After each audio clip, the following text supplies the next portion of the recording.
So Madhavilatha గారు ఎలా గెలుస్తారయ్యా? Over నైట్లో స్టార్ అయిపోయిన ఆవిడ అంటే ఒక సోషల్ మీడియాలో ఇంటర్వ్యూలు చేసి, ఒక శాటిలైట్ మీడియాలో ఇంటర్వ్యూ చేసి, అది నేషనల్ మీడియాలో కూడా ఇంటర్వ్యూలు చేసినంత మాత్రమే అయిపోతుందా, గెలుస్తుందా అని చెప్పేసి చాలామంది సూకాళ్ళు మాట్లాడారు, నేను కూడా విన్నాను. సో అంటే జనం తలుచుకుంటే మాధవీలత గారు చెబితేనో రవికుమార్ చెబుతాను ఓట్లేరు, జనం తలుచుకుంటే వాళ్ళు ఏమనుకున్నారో చేస్తారు. అంతే. కానీ మీరేమనుకుంటున్నారు? ఇలాంటి మాటలు మీకు కూడా వినిపించుంటాయి. నేను పెద్ద వినన్నాను, పట్టించుకోను. మీరు డబ్బు బాగా వెదజల్లి చేయించుకున్నారు ఇంటర్వ్యూలను కూడా వచ్చింది మీ మీద వార్త. అనుకునే వాళ్ళది ఏముంది నాన్న, లోకులు కాకులు అనేవాడు అంటుంటాడు. ఎందుకు? వాడికి ఈర్ష్య మీ మీద, మీకు వస్తున్న ఫేమ్. వాళ్ళు ఎంత ఈర్ష్యపడితే నేను అంత హ్యాపీ బా. ఎందుకని అడుగు? నిజమే. మరి జీవితంలో ప్రోగ్రెస్ రిపోర్ట్ నీకు ఎడ కనిపించాలి? స్కూల్లో కాలేజీలో ప్రోగ్రెస్ రిపోర్ట్ మార్కులతో తెలుస్తుంది. జీవితంలో ప్రోగ్రెస్ రిపోర్ట్ ఎంతమంది ఈర్ష్యపడే వాళ్ళు ఉంటే మనం అంత ఎదుగుతున్నట్టు, అంత న్యాయంగా ఉన్నట్టు. వాళ్ళని ఈర్ష్యపడుతూ ఉండమంటేనే బెస్ట్.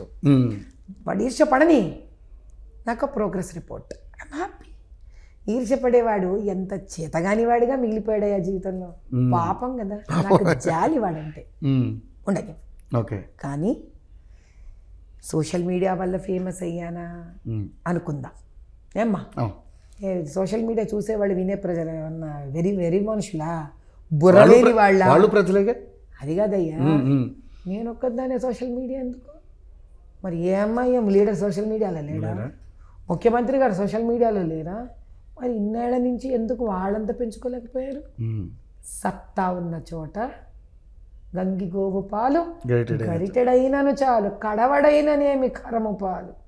కాబట్టి ఎవరి దగ్గర దమ్ము, సత్తా, న్యాయము, ధర్మము ఉంటుందో ప్రజలు ఎవరిని ఎప్పుడు ఎలా గుర్తించాలో గుర్తిస్తారు. ఎలక్షన్ డే రోజు నేను చూపించాను అది. మరి అందుకు మెచ్చుకున్నారు ప్రజలు నన్ను, అందుకు రన్ అయింది నా సోషల్ మీడియా. ఎందుకంటే నేను ఎవరెవరితో పని చేశాను వాళ్ళందరికీ తెలుసు నేనెవ్వరు. 20 ఏళ్లుగా కష్టార్జితాన్నే ప్రజల మధ్యలో సేవ చేస్తూ సామాజిక ఒక సోషల్ వర్కర్ కింద నేను ఎంత పని చేశాను నా ప్రజలకు తెలుసు, నాకు తెలుసు. నేను ఏ రోజు వాటి పబ్లిసిటీ తెచ్చుకోలేదు. కానీ మేడం, మీరు ఎప్పుడైతే సీటు ఆశించారో అప్పుడే మీరు లైమ్ లైట్లోకి వచ్చారు అనేది చాలా మంది మాట్లాడతారు. అంతకుముందు ఎందుకు మీ ఇన్ని సేవలు చేసినా బయటకు రాలేకపోయారు? నేను ఏ రోజు ఇప్పుడు సేవలు బయటికి ఎలా వస్తాయి? నువ్వు ప్రెస్ మీట్ని తెచ్చుకొని పెట్టుకుంటే ప్రెస్కి నేను చేశాను అని చెప్పుకుంటే తెలుస్తుంది. నేనేం పాపులారిటీ కోసం చేయలేదు కదా. నా మనస్తత్వం ఏంటో, బిడ్డకు బాధ ఉంది చేశాను, అమ్మ ఒక కాన్పు ఇబ్బంది అయింది హెల్ప్ చేశాను, భోజనం లేదు ఇచ్చాను, స్కూల్ కష్టపడింది ఇచ్చాను. దాని పబ్లిసిటీ ఎందుకు? స్వచ్ఛందంగా చేశారు మీరు. స్వచ్ఛందంగా చేశాను. ఇప్పుడు టికెట్ ఇచ్చా కూడా నేను పిలిచాను ఎవరినన్నా? నేనే 3 సార్లు అమ్మడబడ్డా కదమ్మా. ఇప్పుడు టికెట్ ఇచ్చాక పొలిటికల్ పొజిషన్ కాబట్టి ఆటోమేటిక్గా మీడియా వాళ్ళు వస్తారు. వచ్చినప్పుడు వాళ్ళు 10 ప్రశ్నలు వేస్తారు, నేను ఆన్సర్స్ ఇచ్చా. నేను ఇచ్చే ఆన్సర్స్ ప్రజలకు నచ్చిండొచ్చు, అంతే కదా. నేను ఏమన్నా 20 ఏళ్ళగా, కొన్ని 20 ఏళ్ళగా నేను చేసినవి మా దగ్గర లెక్క ఖాతా జమ ఉంది అని చూసుకోండి. వాళ్ళకి అందిందా లేదా పోయి అడగండి. ఇదిలో ఏమైనా దాచడానికి మూచడానికి ఏమైనా సినిమా చారిటీ, సినిమాల్లో ఏమైనా షూటింగ్, ఇది యాక్టింగ్ చారిటీ కాదు కదా, నిజ జీవితం చారిటీ కదా. నేను ఈరోజు పాపులారిటీ కోసం చూడలేదు. నేను ఒక తల్లిలాగా చేశాను. కానీ నాకు పొలిటికల్ సీట్ ఇచ్చినప్పుడు media wanted, media was curious. ఎవరి అబ్బాయి ఈవిడ, వాళ్ళకున్న ఆతృత, ఉత్సాహము, ఆసక్తి, ఈవిడెవరు అంతే. మొన్న NHTVలో మరి NTVలో ఇటో 8 మంది అటో 8 మంది 16 మంది అర్ధరాత్రి 1:30 అయింది. మరి అది వాళ్ళు అప్పటికి నెల రోజుల నుంచి అడుగుతున్నారు. సరే అని వెళ్ళి ఇచ్చాను.